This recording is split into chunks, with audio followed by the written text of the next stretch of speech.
കണ്ണൂർ ചെറുപുഴയിൽ പ്രളയ രക്ഷാപ്രവർത്തനത്തിനിടെ ഒഴുക്കിൽപ്പെട്ട് മരിച്ച തിരുവനന്തപുരം സ്വദേശി ആർ രാജേഷിന്റെ സംസ്കാര ചടങ്ങുകൾ ആരംഭിച്ചു.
ആർ.ബി. സനൂപ് ചേരുന്ന വിശദാംശങ്ങൾ നൽകാനായി. സനൂപ്, നാടിന്റെ നൊമ്പരമായി മാറിയ രാജേഷിന് എങ്ങനെയാണ് നാട് യാത്രയാക്കുന്നത്?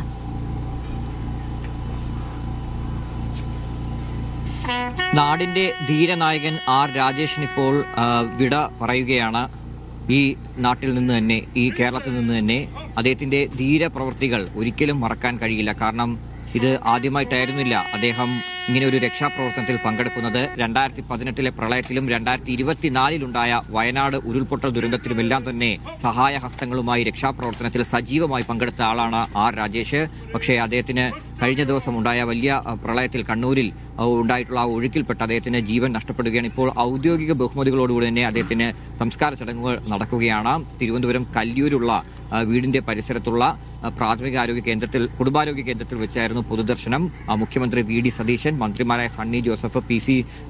വിഷ്ണുനാഥ് ഉൾപ്പെടെയുള്ള മന്ത്രിമാർ ഇവിടെ ആദരാഞ്ജലികൾ അർപ്പിക്കാൻ എത്തിയിരുന്നു. പ്രതിപക്ഷ നിന്നുള്ള നേതാക്കളടക്കം നിരവധി രാഷ്ട്രീയ പ്രവർത്തകരാണ് ആദരാഞ്ജലികൾ അർപ്പിക്കാൻ വേണ്ടി എത്തിയത്. നാട്ടുകാരുടെ വലിയ ഒരു സംഘവും ഇവിടെ എത്തിയിരുന്നു. സുഹൃത്തുക്കൾ, കണ്ണൂരിൽ നിന്നുള്ള അദ്ദേഹത്തിന്റെ സുഹൃത്തുക്കൾ അടക്കം എത്തിയിരുന്നു.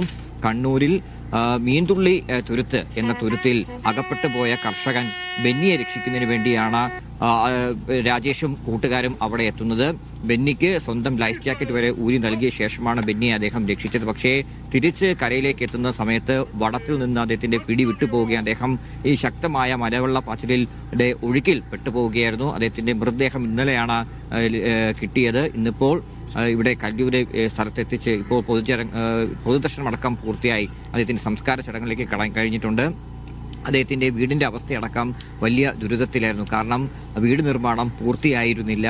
നേരത്തെ വീട് ജപ്തി ചെയ്യേണ്ട അവസ്ഥയുണ്ടായിരുന്നു. തുടർന്ന് അദ്ദേഹം മറ്റ് ബന്ധുക്കളിൽ നിന്നൊക്കെ കടം വാങ്ങിയാണ് ആ ലോൺ അടച്ചു തീർത്തത്. അപ്പോൾ അതിന്റെ കടമടക്കം നിൽക്കുമ്പോഴാണ് അദ്ദേഹം ഇങ്ങനെ പെട്ടെന്ന് അദ്ദേഹത്തിന് മരണം സംഭവിക്കുന്നത്. ഇപ്പോൾ എന്തായാലും അദ്ദേഹത്തിന്റെ വീട് നിർമ്മാണം സംസ്ഥാന സർക്കാർ ഏറ്റെടുത്തിട്ടുണ്ട്.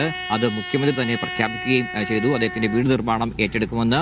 തുടർന്ന് ഈ വാർത്താ സമ്മേളനമൊക്കെ കഴിഞ്ഞ ശേഷമാണ് മുഖ്യമന്ത്രി അടക്കം ഇവിടെ എത്തി ആദരാഞ്ജലികൾ അർപ്പിച്ചത്. ഇപ്പോൾ എന്തായാലും അതിന്റെ അന്തിമ ചടങ്ങുകളിലേക്ക് കടന്നിട്ടുണ്ട്. ജിന.